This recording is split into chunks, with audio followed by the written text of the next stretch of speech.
come lick your mouth. I'll spit on your tongue.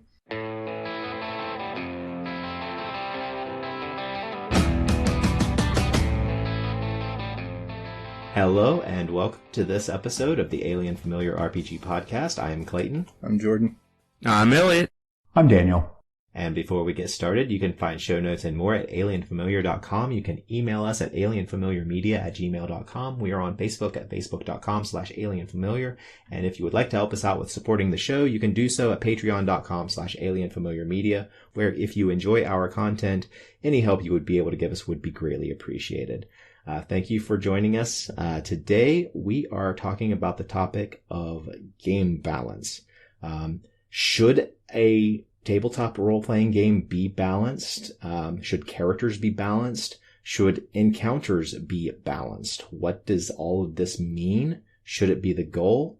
And one goal that I had, and I think I've succeeded so far in this episode, is I haven't insulted Dan yet. So, good on that.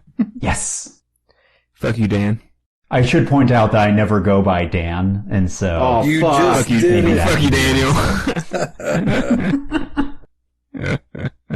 I jinxed myself. Though I think So, Daniel's probably the best to, really dive into this. This is kind of your bread and butter, isn't it? So it is and it isn't. So mostly I study complexity and emergence in game systems. So I am an academic, and so before doing this topic, I did like a micro literature survey on this just to see what was out there in the academic and industry literature and all that kind of stuff. And so what I saw was interesting to me. So if you look at how video game designers and tabletop RPG people look at encounter design, they ask completely different questions, which I think is fascinating, especially since there is so much overlap, right? Like, you can't get a job in the video game industry without being able to tell some D&D stories. But so when video game people are looking at encounter design, they're often talking about like AI and movement script stuff, where honestly, in a lot of D&D games, there's not all that much movement, not all that much like enemy decision making. So that's not a big thing. And also they're always obsessed with learning and like what the players are getting out of what the player builds themselves out of an encounter, if that makes sense. So, in video games, everything's a tutorial. You are always teaching your player something so that they can overcome the next obstacle. Tabletop RPGs, you just kind of don't do that. You just sort of assume that they're already experts when they show up at the table, and they know that they have to use fire against trolls or whatever, or you yell at them that they're metagaming, that they're using fire against trolls. One way or another, it's not really teaching the player anything. Maybe characters are supposed to be learning something. But then tabletop RPGs, you get into this big world of balance. Learning gets replaced by novelty, and then everything starts revolving around, well, are we going to have a total party kill, or is this going to feel too easy? And so I think that's a really interesting difference in how we view the world. So, and I don't know if anyone else sees those sort of bright line distinctions, but balance is weird. For me, I kind of hate balanced RPGs as far as like the enemies being balanced against you. I want there to be bad guys that could totally wipe out the party and you have to run from. And that's, I think, a rarity in a lot of tabletop games. See, that's an interesting perspective, because that's a world that, one thing that's weird about me is I've never been much of a video game RPG player. Let me dial that back. Solo RPGs, all about it. Skyrim, Fallout, all that stuff. Dig it. But when it comes to MMOs, not only do I not like them, like I hate them. Like I have no desire to play them. I think that I just don't like them. And so like how the video game industry looks at some of the basic challenges that a DM has to face every day is something that's completely unknown to me. I'm interested to know a little bit more about how the industry of video games actually approach that topic, because it's hard as hell as a DM. Well, the DM has the DM has an extra thing on their side that a video game developer does not have, and the game master has the advantage of being able to adapt on the fly to whatever is happening in the game as it is being played. Outside of what is on the character's sheet, the player character sheets, everything else is up to the DM. And if the DM is seeing that something is completely unbalanced, then the DM can make that change without consulting anyone and without telling anyone that this change is being made. The caveat comes in that the DM then usually doesn't do that to the players. It really wouldn't be fair to suddenly tell the players, oh, your abilities are working a little bit differently than what we have been playing. I personally would be very irked, and I have been very irked whenever I've had an alleged game balance issue get corrected on me without my knowledge. That's weird. Every single one of my encounters are perfect. What does game balance even mean? Can we define a term here? Like, are we talking about literal balance, like 50-50, there's a coin toss chance that one side or the other is going to come out victorious? Like, what are we discussing here? Well, it can't be that, since then you would have very short campaigns. If you have 2 encounters in a night and a 75% chance of your party getting wiped out. So what does it mean then? So I think as far as enemy player balance, you're looking for a level where you get a challenging experience for the player, but not a insurmountable one, which again is a difference in between video games and tabletop, because there aren't save states in tabletop. And so, in video games, you're expecting it to be harder than players can always do on the first run. And that's okay, that you're just going to kill them and they're going to revert to save a few times. But you just can't do that in tabletop games, which I find interesting that we aren't okay with saying, hey, I stayed at the inn, I've saved, so now let's delve into this dungeon. Oh, we all died. Back to the inn. That is just something that you absolutely don't do in tabletop games. I actually have a scenario in Cartomancy where you do that, and I have yet to see anyone actually do it. That'd be a cool magic item. Just like make a copy of your character sheet and set it aside, and if you die, the magic item just springs you back as you were when you saved yourself in it. That is it. That's true. Paranoia, I guess. Well, yeah, in Paranoia, but also in D&D, the 9th level necromancy spell Clone does that. Mm-hmm. Is that what that does? So, somebody needs to do a whole campaign based around that and just, knock out players left and right and have them keep coming back out of the vats. See, that I had an interesting character once that we ran recently. We ran a 20th level campaign, and I played a wizard, so I wrote in my backstory that my dude was, several hundred years old, because he had the clone spell and he had gone through multiple lifetimes where he had died and been regenerated. And so when we started the campaign, the DM, brought us back into his world mysteriously. And so for the first session or two, my character, from my character's perspective, was less about what was going on in the game and more about figuring out, why the hell didn't I respawn? Like what happened to me where my clone is dead? Like, how did I let this happen? And I don't know, as a DM, I think it was a bit of a sidebar for him, but for me as a player, it was really an interesting take on how my character saw his motivations earlier on, because, sure, I was tied into his story and we were pursuing the story, but as a sidebar, it was really interesting to me just to figure out, like how did I die? Like, how did I let this happen? Which I think there's a whole separate topic to talk about of like a individual character's story being interesting enough that it's what the plot should be revolving around. But an individual GM has trouble preparing for that. So I actually ran something very similar to that years ago with GURPS Transhuman Space. It's a hard science setting, but it's 2100. And so you're able to like upload your mind, and, cybernetics are like old school passe. Nobody would ever bother to walk around with robotic arms and stuff anymore. Very retro, you know. So, I had a character that the game starts where they've been told that they're dead and they didn't save for the last 20 years. And now it's an investigation of why. And so, you know, that's taking that basic plot that you had, but making it the central theme of the game. That would be fascinating to play. Before we started the podcast, I'd asked Clayton a similar question that Jordan had, and you put it really well. Could you kind of restate or paraphrase what you had told me about the difference between an asymmetric and a symmetrical game?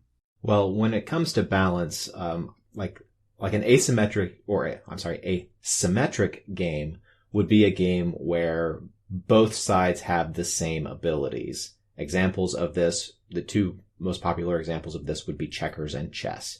Each player has the exact same things starting at the start of the game, and they have the same options available to them throughout the game, and the game is just about whittling away those options for the other player. Asymmetric style games are ones where each player or each side has a different set of abilities. And that makes it incredibly difficult to balance then, because how do you balance when you have for instance, a very charismatic Ventru who is able to dominate people and basically lord over them and just absolutely dominate a social situation. How do you balance that against a gangrel who is just all about combat and is just all about just making himself able to just tear everything apart with his bare hands? Those are two completely different spheres of influences that those characters are built around.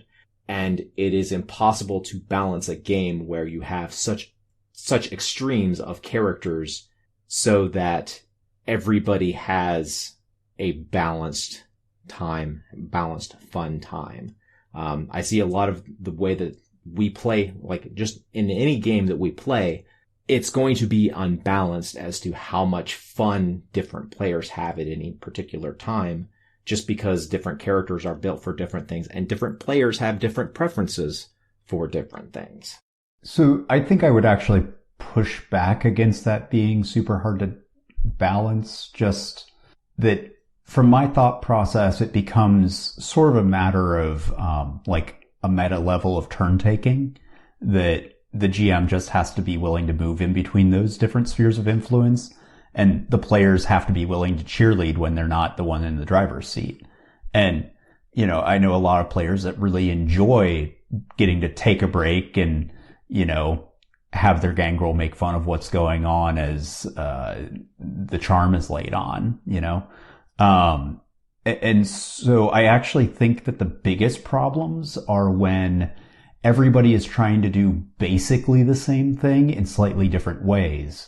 But then you can like look across the table and realize that somebody else has a slightly more efficient strategy for doing it. And so I think that's the dangerous area that games like D&D are in, where the game is clearly about combat. Like, you know, all of us have done wonderful sessions that involved socializing the whole time, but 9/10 of these books are built around ways to do harm to your fellow human beings or elves or goblins or whatever, you know?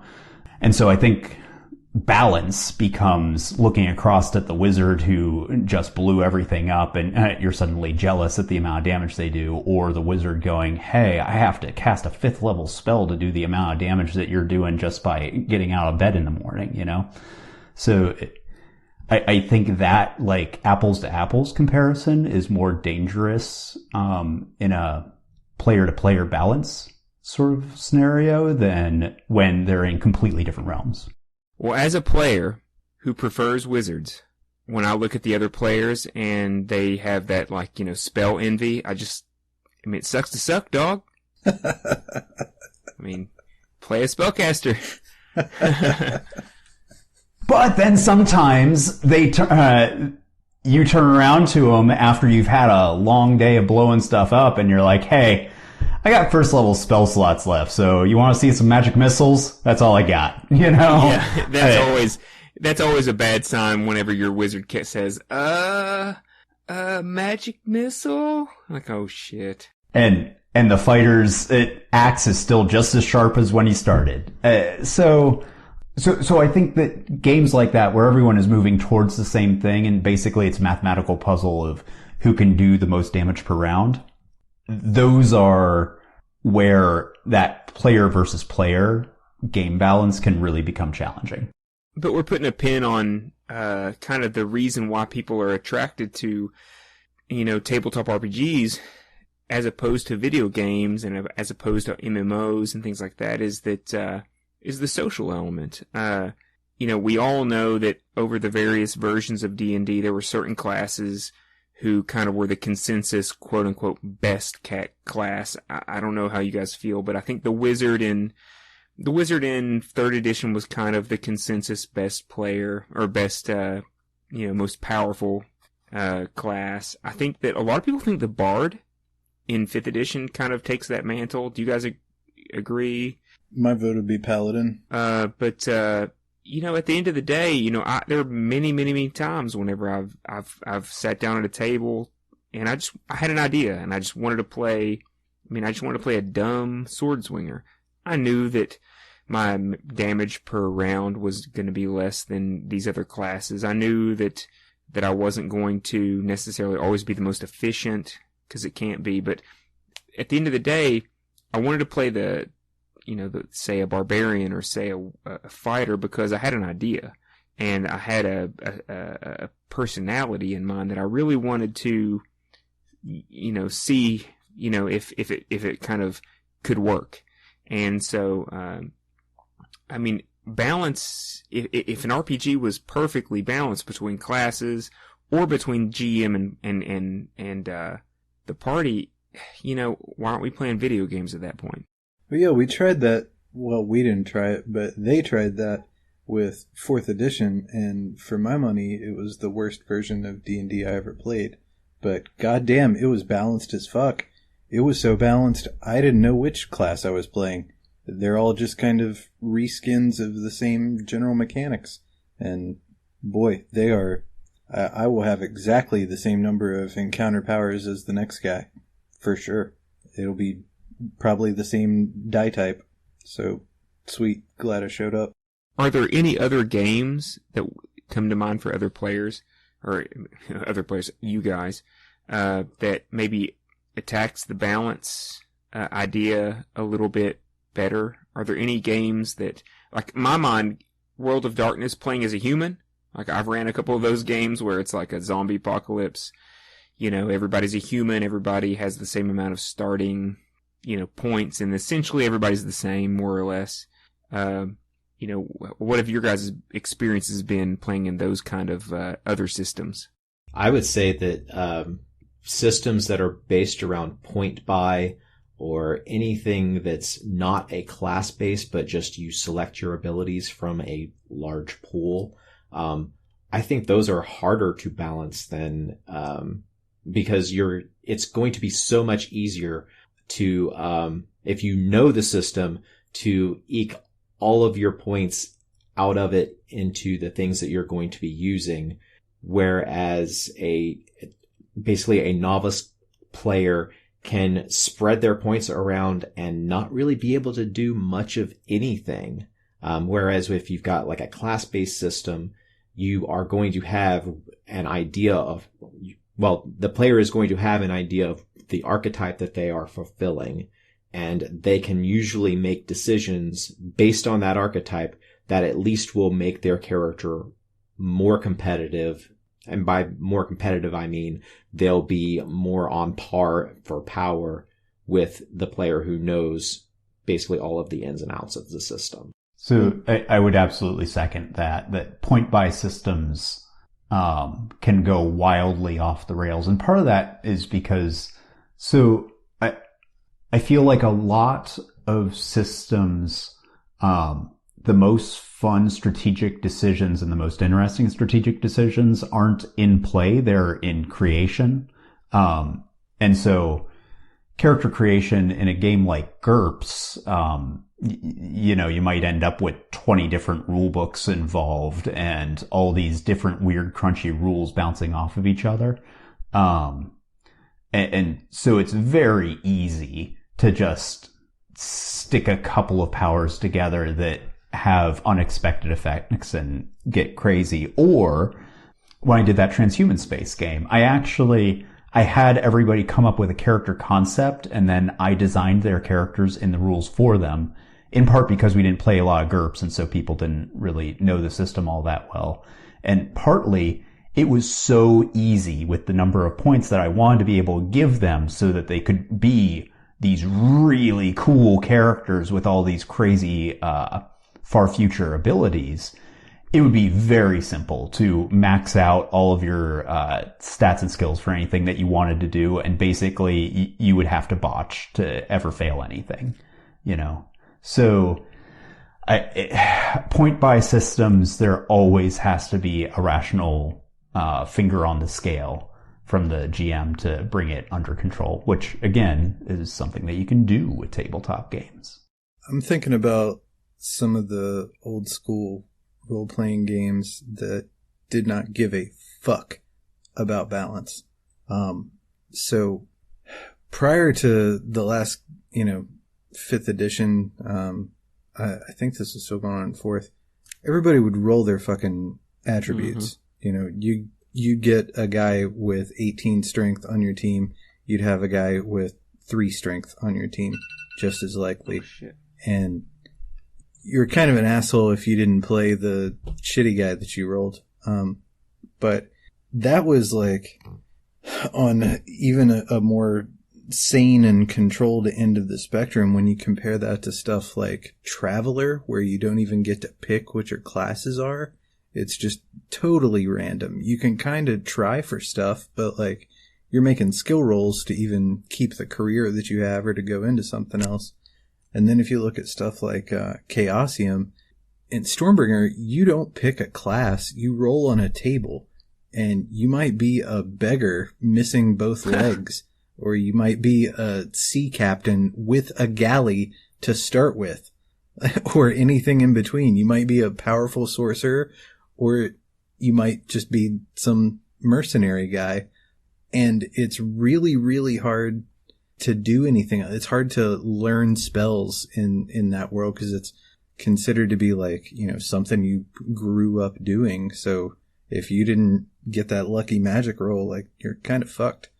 And I'm thinking back about the experiences that I've had in systems like that, and you always have like the funny hard luck story that somebody has, but everybody else that, got somewhere, in the, roughly middle of the bell curve with just weird things about their characters usually has a blast. And it's decisions that you wouldn't normally make that the randomness makes for you. So I don't know. I feel like balance might be kind of overhyped. Yes and no. So that old school mentality that you're talking about, I feel like is most exemplified by the second edition and earlier D&D Paladin, that you had to have a 17 charisma and like 4 other stats had to have a minimum score that statistically you're just very unlikely to ever get, especially if you're taking dice rolls just as they lay and not able to move things around, right? And so that's very constraining on the vision of the game.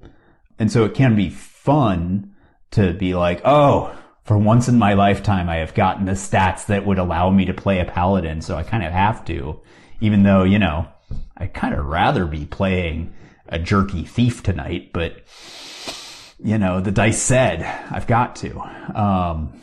And so I in general like our brave new world of systems that put the choices in your hands. I think that the place for variance and for luck is in individual encounter, not in the creation of a character where this, if you're a long running campaign person, which I generally am not, but if you are, then, one bad die roll is going to hang over your head for the next 5 years of campaign play. That's nuts.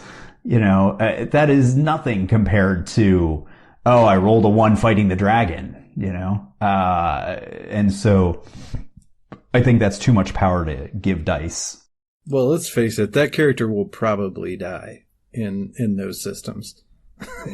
But on the other hand, and this is, since 5th edition started, I have preferred to play in games and to run games using point buy for the very reason we're discussing, that it gives more power to the player.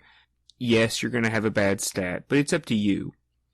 But going back to my childhood and going back to memories of Stormbringer and Chaosium systems, and I'm just thinking about people who maybe, they're new to the game or they have a hard time getting that creative juice going.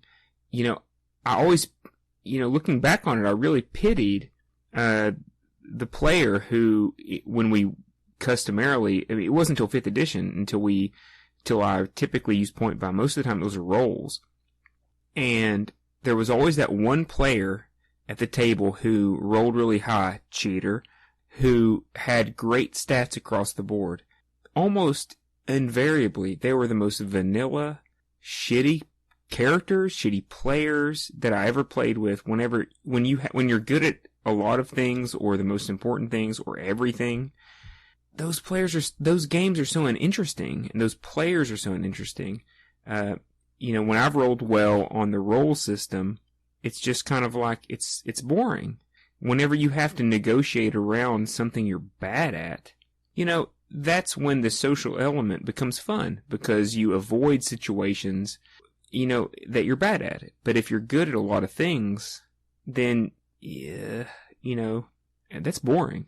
Man, I remember making some lucky-ass character creation rolls a few times and getting a character that was, like, really solid. Maybe it wasn't the thing that I was planning on, hoping I would get when I sat down, but, like, I was playing with a pretty fucking heroic set of stats here. And let me tell you, it changed the way that I played the game. Like, I was much more careful with that guy and, like, really invested in keeping this thing alive, because who knows, what kind of paraplegic I'm going to roll up next time. I don't know.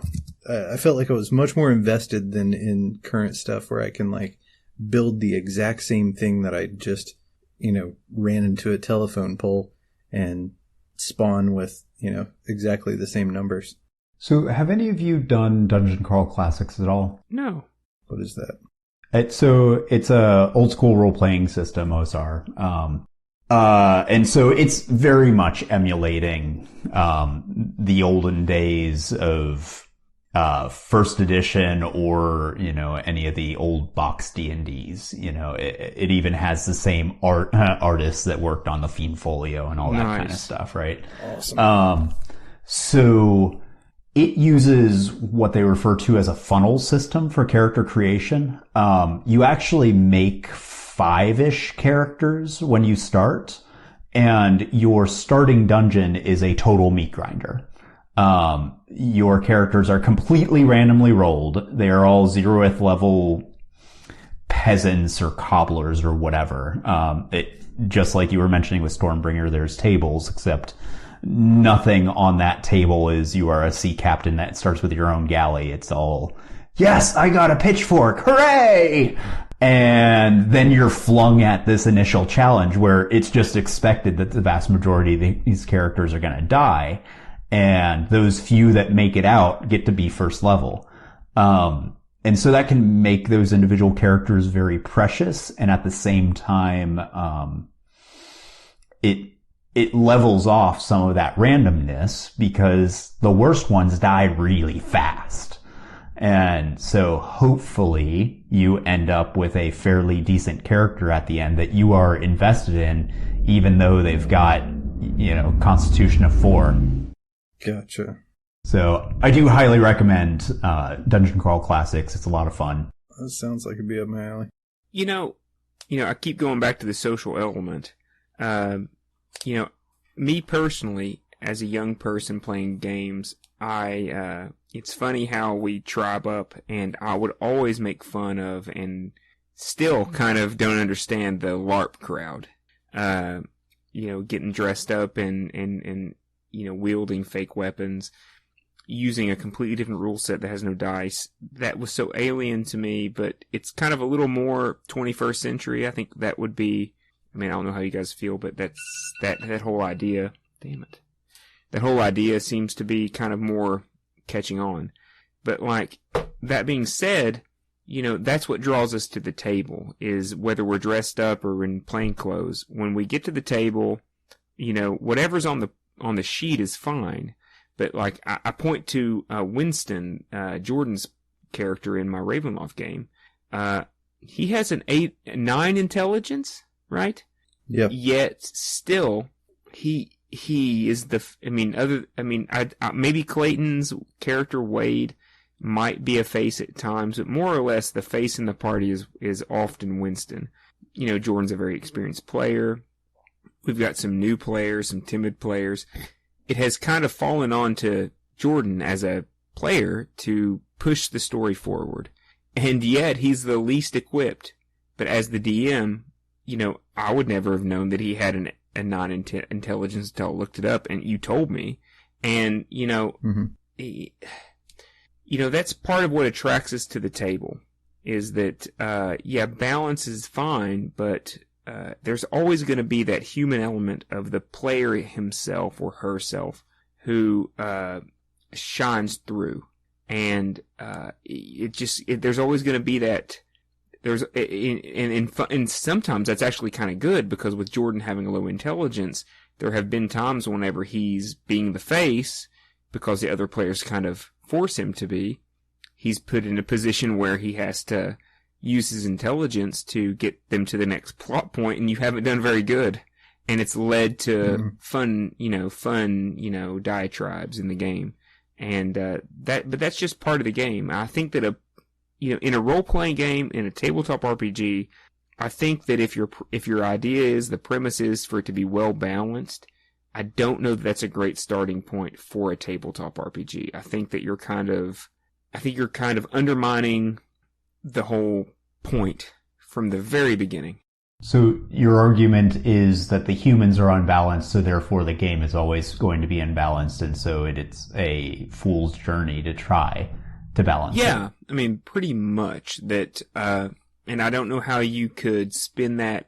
Say I were a game designer, I would not try to start from the point of view that I want all of my players to be equally powerful, in their own spheres. I wouldn't start from thinking I don't want any character to not have the ability to be marginalized, because the stats themselves, the roles themselves, the classes are going to marginalize, no matter what.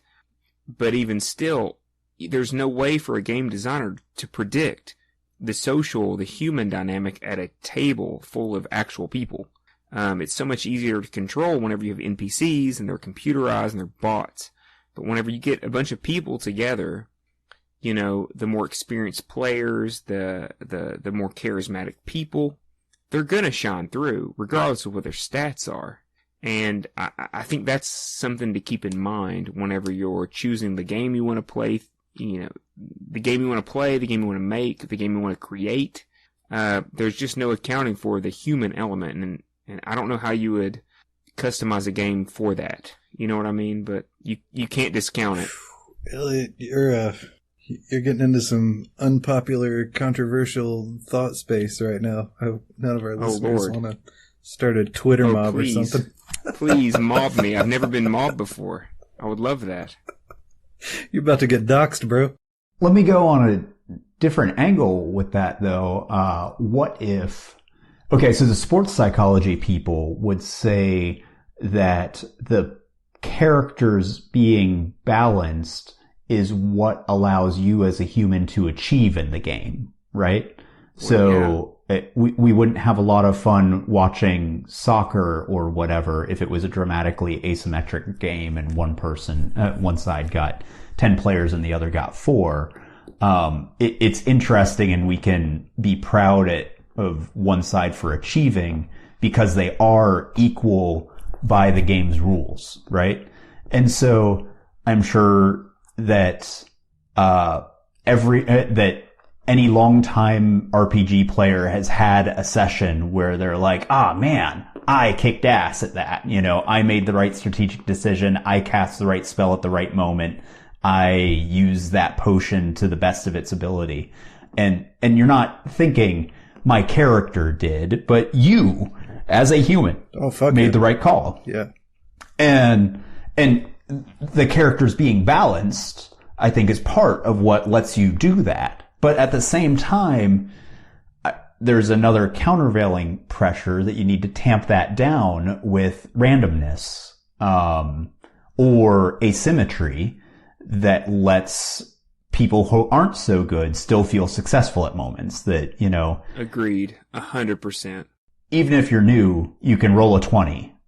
Even if you're new, you can have the social character when everyone else doesn't have a social character, and you'll be successful in social situations. So that's my balanced thought. A conversation that I have, something that would really, I think, put a pin in your point, is a conversation I'm having right now with a player that I'm going to introduce into my game after a certain milestone. And, we had a long conversation about about his character, because, this particular player wants to play a barbarian, and the barbarian that he sent me, his character sheet, was really low in social, charisma, intelligence. Wait, aren't you playing Ravenloft? At the moment. Yeah.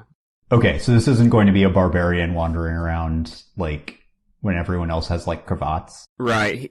So I have because I have a group of really good players. Most people play Ravenloft through level 13, 12, 14, whatever. These guys are going to kill it at level 10. So the way that I'm pacing my game is I'm halfway through. I have a friend. Okay, sorry, I didn't mean to distract. No, it's fine. But that actually gets to my point, is that I'm introducing a 10th level character, and he's mainly a martial character.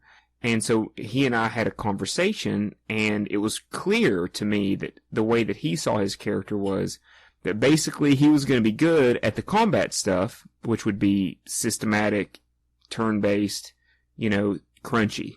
But then he had an opinion that, when it got to social stuff, it should be up to his personal ability. And that, so what I told him was, here's the thing. We have some new players, we have some experienced players, but, you have an 8 intelligence for a reason. You're not gonna, you have a low charisma for a reason. And so you can't just talk your way out of a situation because you are a charismatic individual. Not that he is, but you know what I'm saying. A lot of players tend to dump bad stats in their socials because they kind of rely on the idea that, well, me as a player, I can talk my way through it and not get penalized for having bad socials. And as a DM, I feel like that robs a lot from the fellow players who chooses to put high stats in charisma, high stats in intelligence. I think as a DM, you have to take that into account that, if you have, kind of Jordan's in the position now where he happens to be, the player that the other party members kind of forced to be the face, that's one thing.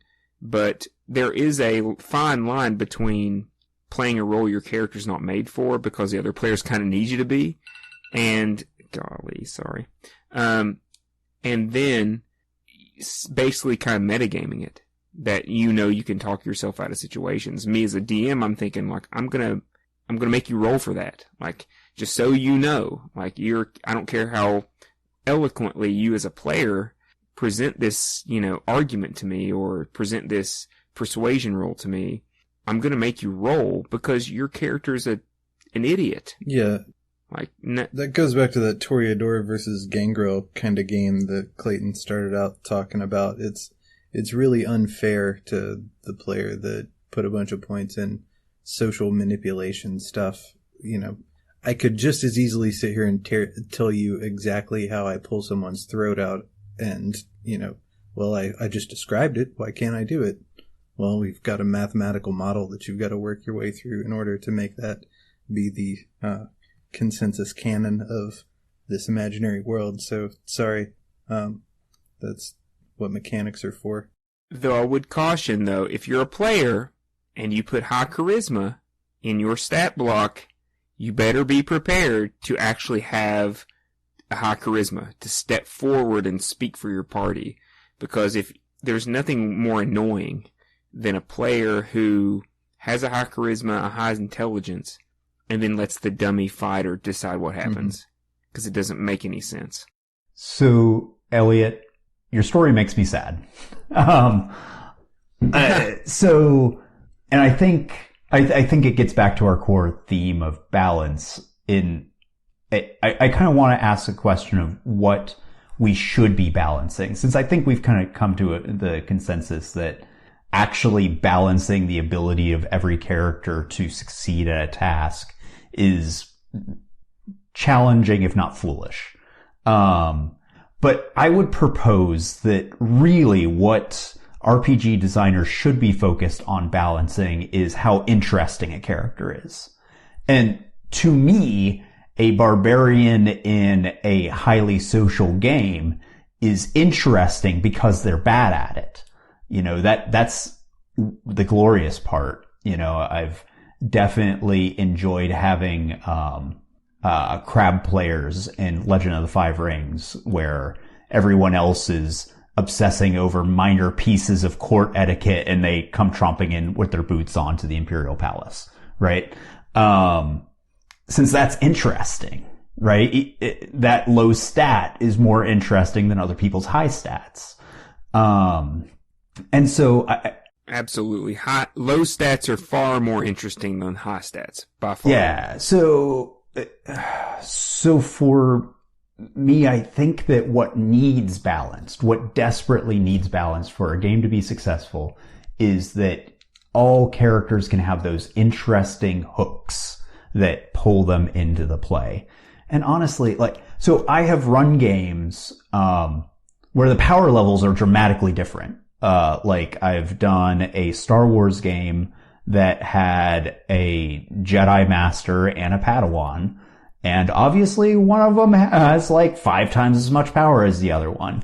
But they can come up with a interesting dynamic, and it was fun. I did a Star Wars game where, one player was actually playing all of the clone troopers supporting, a couple of Jedi. And so they could hop in between all of these different, clone fighter pilots and, clone squad leaders and whatever, and send a zillion of them to get blown up. That was interesting. It was fun. Yeah, sure. The Jedi Master can do a zillion things that the stormtroopers can't, but he can't send a squad to die, at his whim,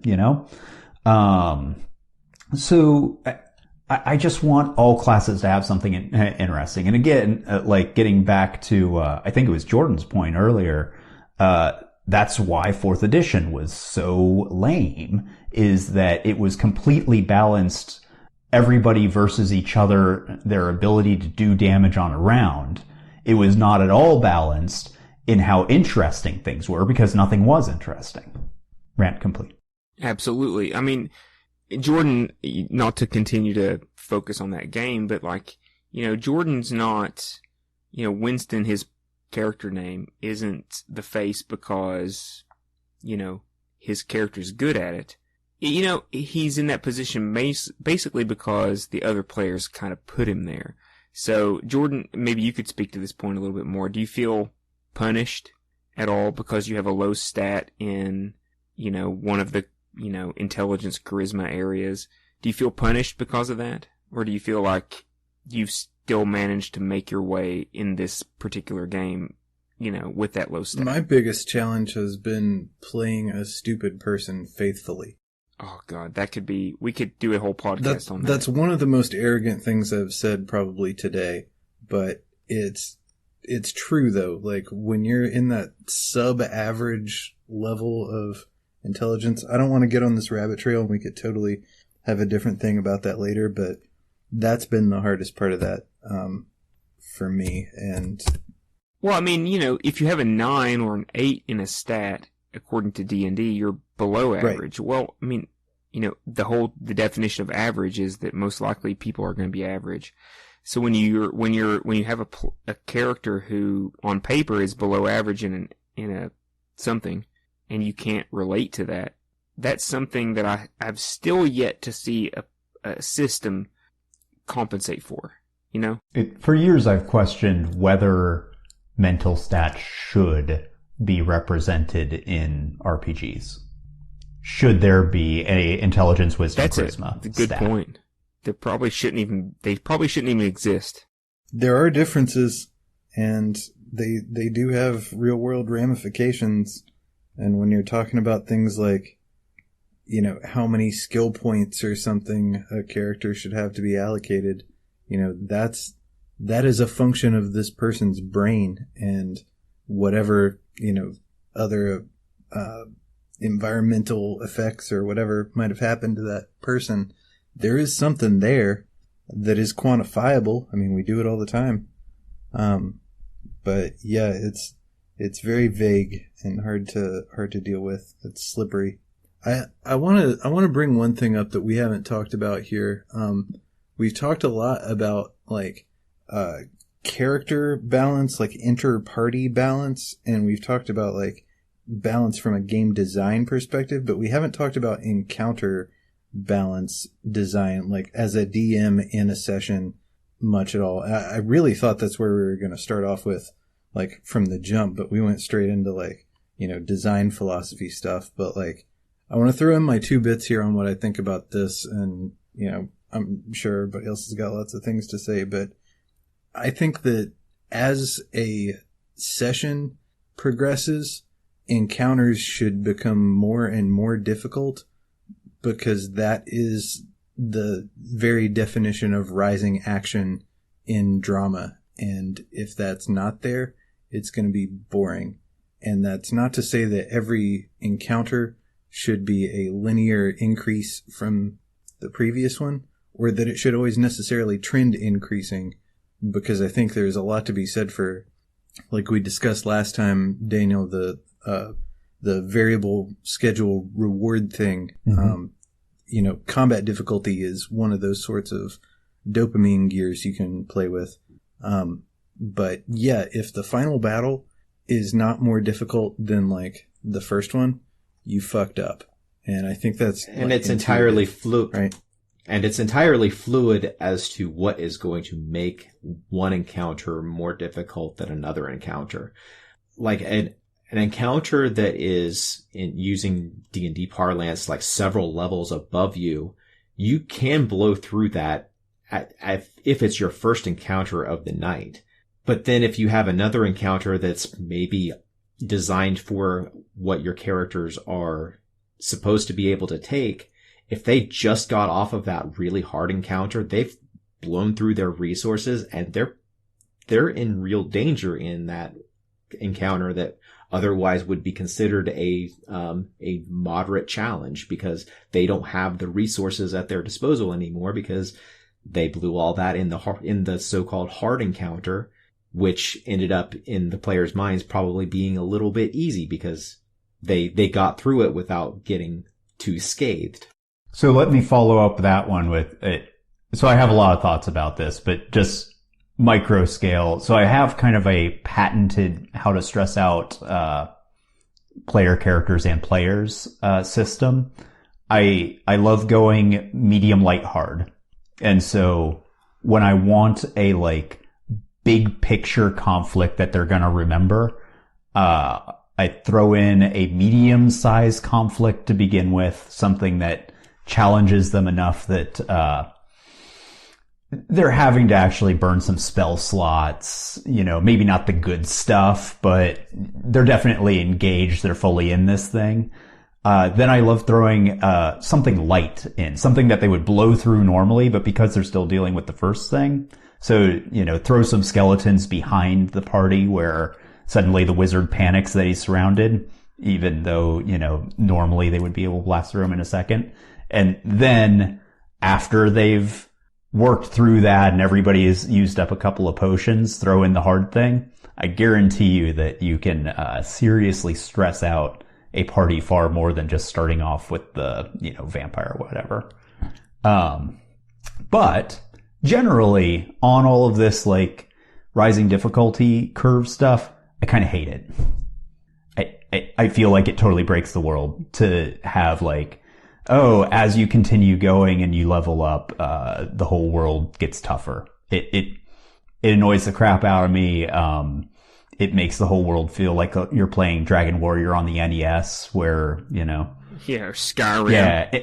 Or Oblivion. Oblivion was bad about Yeah, that. it's just like, okay, why outside of my home... Why are these wolves so hard to kill? Yeah, why outside of my hometown is it all green slimes? And then, the city on the next continent over is surrounded by Lich Kings. Good Lord. How do farmers go out during the day? Because, it's all 20th level encounters or whatever. I detest, the rising difficulty curve of a world like that, which it is a natural symptom of D&D and levels, which is one of the reasons I don't like levels. Yeah. And like, I've struggled with this personally as a DM, especially playing a lot of 5th edition, that, like you said, it's really at its core, it's a combat game. So you want to have combat be an integral part of the game. But at the same time, there's no way you should, if you TPK your party off a random encounter, you're probably not doing it right. It reminds me recently of, a combat that I ran. It was a throwaway encounter that I made, but I wanted to create a very lethal, encounter that in my mind, the players would be able to get over, but it would really just kind of show that we're at the point in the game when, like, I'm gonna kill you. Like, if I can, I'm gonna kill you. Because earlier on in the game, when you're developing the story, whenever you're developing the players, in my mind, you want the players to care about their characters. If you kill a character off at level 2, level 3, if you have players dying off here and there as the levels go on, then they're not going to be able to really, adhere to the character. But as you crescendo to the top, I feel like it's important that, in this particular instance, I made an encounter just before they went into Castle Ravenloft that was really lethal. And I felt like, and maybe since, Clayton and Jordan are playing in the game, you can speak to this a little bit, but something that was different was that tactically, I made a change as a DM. Typically, I'm not the person that takes advantage of the player who's down. Mm-hmm. But I wanted to show the players that, from this point forward, if you give me the opportunity to kill you, I'm going to kill you. Because I think that rises the tension.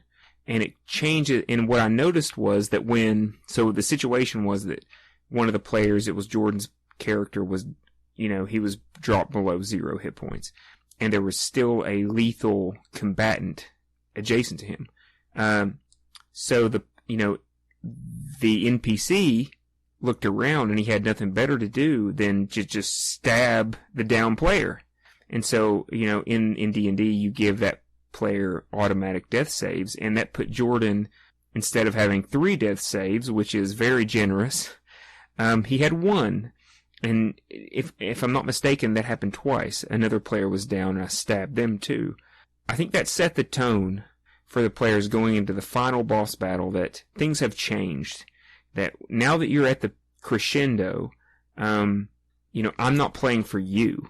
I'm playing for you. You have to win this. You know what I mean? And I think that creates, when you play in a way against your players, you really put them in a position where they understand that, I could die. And ultimately, in an RPG tabletop game, you kind of assume the DM is in your pocket, and they don't want you to die. They want the game to continue. But at a certain point, when it gets to the pinnacle, every player needs to understand they could die, and that you know what I mean? And that creates a necessary tension that I think thematically the game needs. Yeah, I just want to throw in that, like, the player characters who are the hardest to make a balanced encounter for are the ones who have never lost a fight, because they're both cocky and they've gone through everything. They've faced down everything that they've encountered so far. It may cost a lot, but they've gotten through it. I feel like that if you can impart a level of fear in the player characters, that there are some situations where we need to be more than just hammers, like pounding away at whatever this, the hit points of this problem is. If you can get the player characters to recognize that not every single encounter is going to be this victory on their part. I'm sorry, I got really distracted by that buzzing. I think I've lost my point. Oh, sorry. Well, I mean, I think your point was that if players lose the sense that they can be defeated, then that not only derails the game for the player, it also kind of can sometimes take the wind out of you as a DM. The encounters don't really need to be balanced as long as the characters suffer in some way. They expend some sort of resource, and it's something that they feel. Like Daniel, your example of like having the skeletons attack the rear of the group when they least expect it. I'm sure that whether or not that encounter was actually a difficult encounter or a balanced encounter, I guarantee that wizard who was at the back of the party remembers that encounter, because they got swarmed, and it doesn't matter how balanced the encounter actually was. Those players are thinking, wow, that was an amazing combat. That was an amazing encounter. I can't believe we got through it. So yeah. Let me kind of complexify your point a little bit. So I want players in a game to always have to run like a operational level decision process when a conflict is starting. Since, the tactical decisions on the ground of like where everyone's moving around, like I've said, I feel like are pretty simple in a lot of RPGs, but I want them to have to make the call in every combat. Is this a fight I should be in? Is this something I should run away? Is this something I need to like have a radically different strategy where I need to blow the dam and flood this place instead of actually try and fight this thing? And I think that is something that D&D specifically kind of encourages you against. That it really is a world of power fantasy where your character is always supposed to be successful. That they give you a table to say, this is the right level of enemy for you to be sending after them. Nowhere in there are you supposed to be sending a adult red dragon after 4th level characters. And I think that that's valuable to put some of those encounters in where they have to go, you know what? This isn't fighting wolves outside the town anymore. We need to get out of here, guys. Let's see if we can make a deal with a dragon so he doesn't eat us.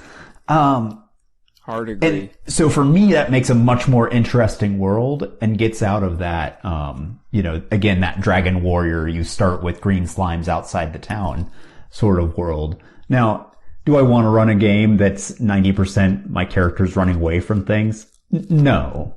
But I feel like, especially in a level-based game where they're getting bigger, you have to give them things that they can't handle.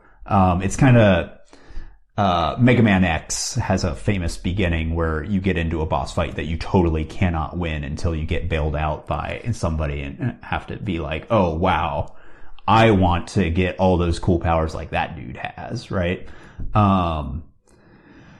And I think that you need some insurmountable hurdles to give you something that you're working towards instead of this slow grind up that is common in a lot of level-based RPGs.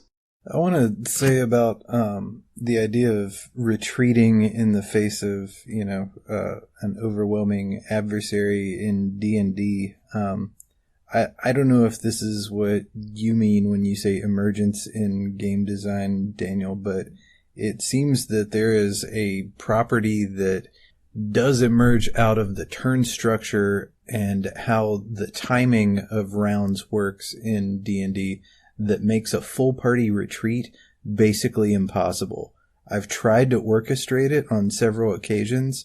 I think once in your game, Eliot, it was effective in those caves, but like you were talking about, silly Final Fantasy NES kind of role-playing games. Well, all of those have like a full party retreat button, and there is no like group action like that in D&D, and so that implicitly encourages everybody to get just one more hit in.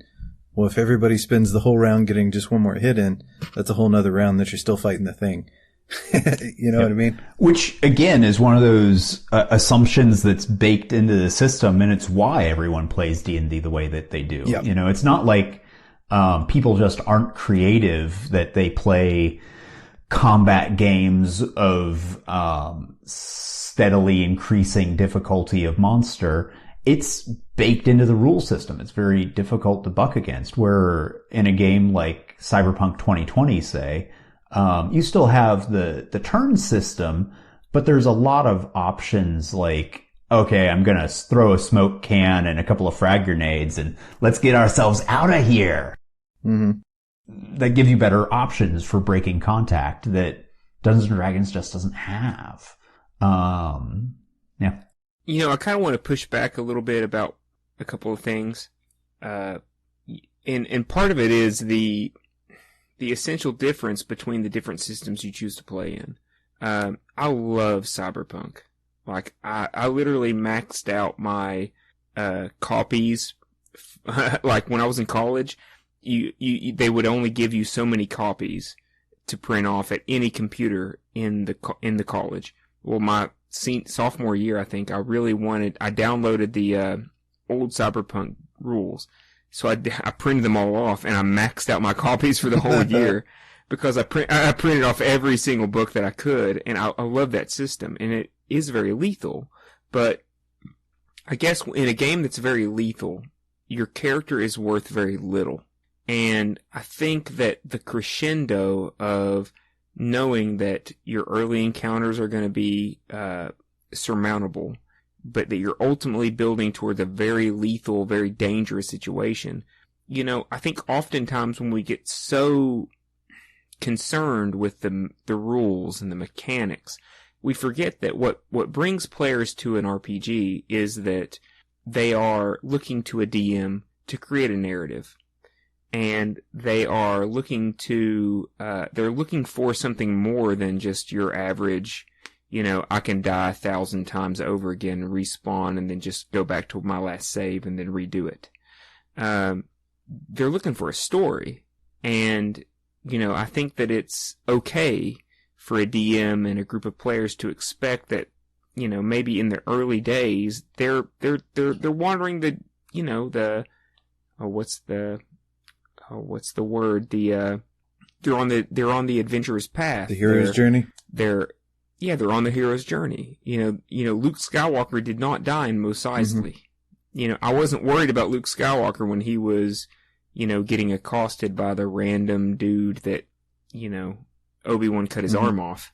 But the first time I watched Star Wars, I was really worried about Luke when Darth Vader was on his tail in the trenches. And so, like, I think that's, every game system is trying to tell a different kind of story. And the one thing that D&D is trying to do, I think, in my opinion, is that it's trying to walk that hero's path. And if a DM fails to create a story, or they don't, like in my case where I'm running Ravenloft, if you don't play it that way, then it loses an element. But it is very important that there needs to be a turn, a shift, to where, I'm not saving you anymore. Like, this is the narrative moment that you've been building towards. And if you die, you die. and I think that's okay. I think that I think the narrative is more important in a tabletop RPG than the rules. Dude, I gotta push back hard on this. I've been in games and I've run games where either a significant player character's death or a total party kill has just completely derailed the whole thing. Like, if you've got a couple of characters that are kind of holding the thing together, and all the hooks have to do with their stories and all this stuff, and everybody gets wiped out, your game's dead. You don't start off with a bunch of new characters where you left off and somehow it's all the same.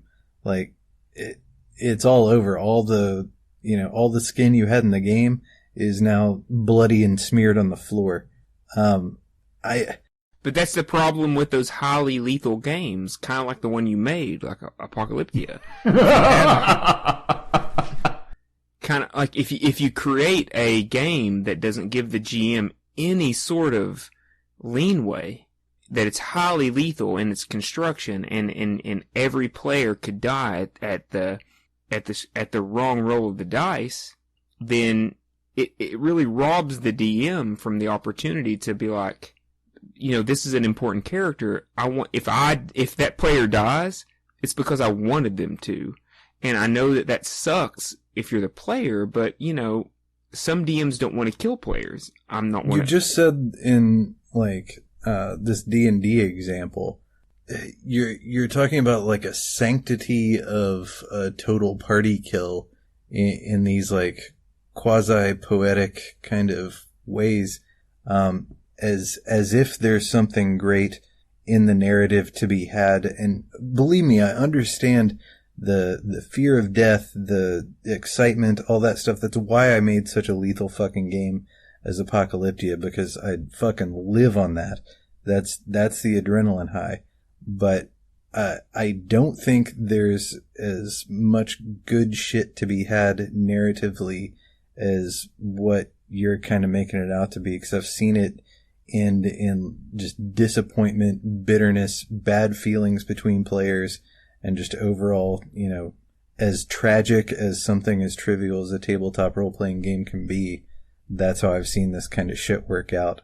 So, I don't know. I don't think it's quite as romantic as you're making it out to be, is all I'm saying. Well, I mean, it depends on the intention of the dungeon master.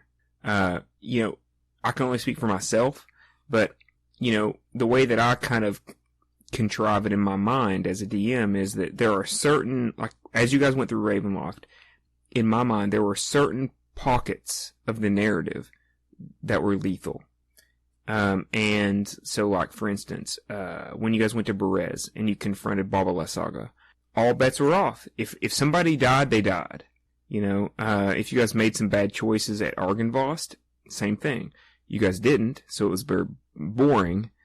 But, like, I've played that game where, like, I died on the road to the random encounter. Like, I put hours into my backstory.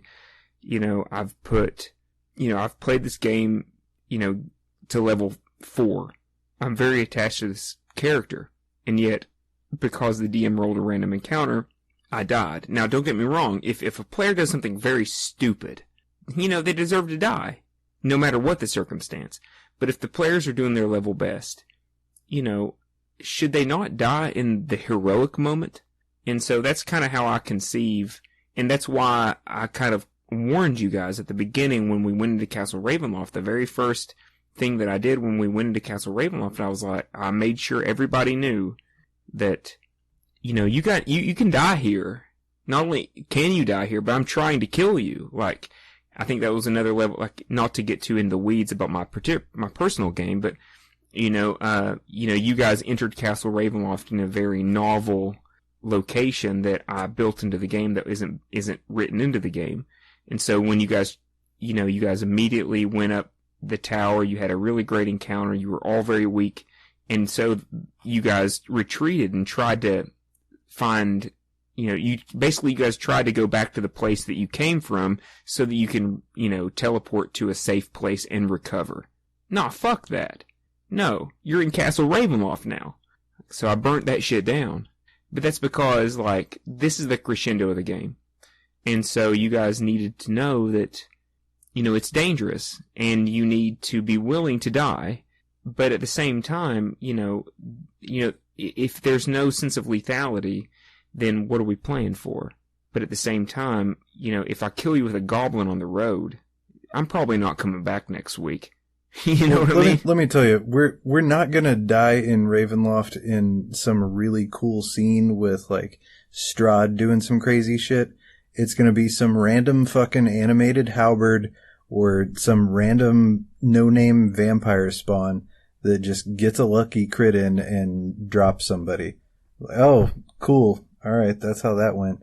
Yeah, I'm just telling you, the game is too random to have those cool scenes, those decisive scenes, even if it's shit like, you know, Walking Dead would kill protagonists all the time, and it was like shocking, it was engaging in the way that it happened, but it would pretty much always happen in some way that was like interesting. It would rarely be just like a random thing. D&D is gonna be random shit. And so I'm just saying, don't get your hopes up for how something like that's going to shake out. As someone who's run many very lethal games and seen trivial player character death happen over and over again, I think it leaves a bad taste in everybody's mouth. And I also want to say that there's a whole realm of consequences to failure that games as simple as D&D don't even let us consider. Things like, in Game of Thrones, Jaime Lannister gets his arm chopped off. Spoiler alert. That is a failure. Jaime Lannister didn't die. That wasn't the end of that interesting character. Some terrible thing happened to him that then changes his character dramatically and then works into some other shit. That kind of thing, or like, you know, someone that this person loves gets killed, or some other terrible shit happens. Like, there's a bunch of consequences that should be in the palette beyond just binary, you know, die or survive, because that just chops off so much. You know what I mean? But I also think that's probably getting to a much wider sort of discussion than we can really address here, since, you know, getting into stakes and the ideas of why we fight is probably beyond our text at the moment. Indeed. I would say that, like, for any encounter, if it looks like it's not going to be balanced, and particularly the player characters see that shit is beyond them, they need to have a reasonable way out. Jordan, you had the point earlier that D&D really doesn't have good rules for withdrawing the group if things start to go bad. And, like, I feel like it should be a possibility that the player characters have a way of withdrawing, except in possibly the final battle. They should have a way of getting out if things go horribly south. You know, and not to make this a D&D podcast, I know that's where I come from. I really want to play more games so that I don't constantly reference D&D. But, you know, Clayton, we've talked about this. Once you get to 10th level in D&D 5e, all bets are off. You know, I don't worry about balancing anymore. I vaguely look at challenge ratings. I kind of look at how many bad guys I'm throwing at you guys at any given time. But if you follow the D&D Dungeon Master Guide, you know, guidelines, you know, it's a mixed bag. So since you guys hit level 9, I've just been throwing shit at you. And I think that it's worked out okay, but when you come to a leveled game, it's really difficult to really, you know, anticipate how well the players are going to, you know, deal with a particular encounter. Yeah, and like in our encounter with that rock, that giant bird, that literally me and Jordan and the other player, I don't want to say his name on the podcast because he hasn't been on, we decided to flee from that fight. And, because that encounter was beyond us at the time, we were going to get our asses handed to us. And if we wanted our characters to survive, that was what we needed to do. And we recognized that. And so, like those characters, I want to make a tactical retreat from this conversation and head on into geek things because we're starting to run a bit long. Well played. I knew I'd get that segue in eventually. That was well done. All right, so let's go on to geek things. Daniel, do you want to go first? Sure, I can. So I think I'll be kind of generic and just say playing old games. Like I'm sitting here looking at my copy of the Morrow Project and glancing at Star Frontiers box and all that sort of stuff up on the shelves. And in these conversations, like it always reminds me of what a long road RPG design has been. And there's a lot of good stuff back there, even if it's a hot mess sometimes, that the type of games that we play are created by the rules, and the rules that we use now are not, handed down from the gods, and that there's completely weird ways of doing things that, are worth playing with. So, maybe specifically the old Morrow Project. I know there's a new edition that probably makes sense, but really all the old RPGs. Hear, hear. Second, third, I guess. So, I only have one geek thing. It's a YouTube series that I recently discovered. It is called Life in Jars with a question mark. It's a guy who does, closed system ecospheres, usually in closed glass jars, either a mason jar, or some of them are multi-gallon size glass jars that, he makes aquariums or terrariums or something like that, and seals them off and just kind of documents how they develop over the course of a year or two. Absolutely fascinating stuff just to see how things survive for long periods of time in a closed system where the only thing that is coming into the system is sunlight. My wife loves Life in Jars. I'll jump in. So, as usual, I try to do weird stuff because I'm into weird stuff. My geek stuff this week is it's a company called Speedball.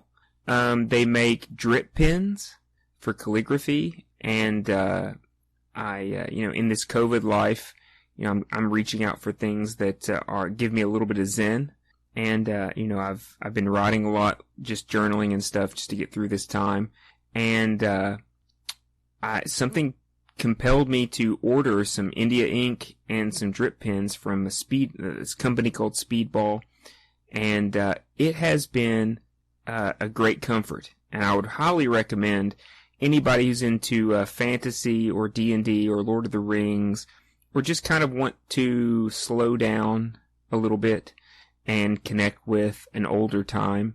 Go get yourself a drip pen. Speedball is by far the best. They make a great introductory set for $15.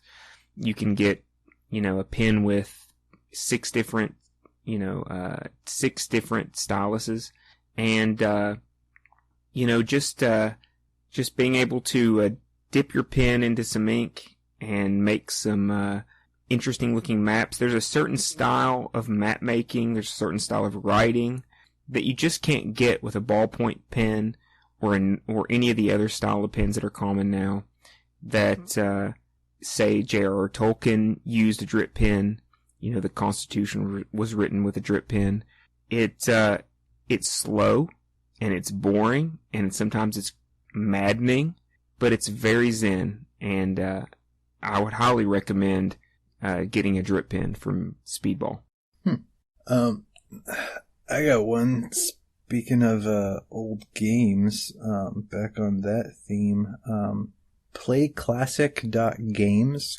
If you guys are not familiar with this website, it is a shitload of emulators and ROMs in the website. They've got DOS games, Windows games, Genesis, NES, SNES, Neo Geo, random shit. and like major games that you'd heard of. It's got like all of them. I was playing Warcraft 2 earlier. They've got Doom, they got Diablo, all the NES games, but they're just free. You just go to this website and you just play it on the website in your web browser. It's amazing. So yeah, playclassic.games. Awesome, Jordan. I'll have to check that out. It's fucking sweet, dude. All right, guys. Well, thank you very much for talking. I think it's time for us to stop this bullshit and start rolling some dice. Let's do it. Woo.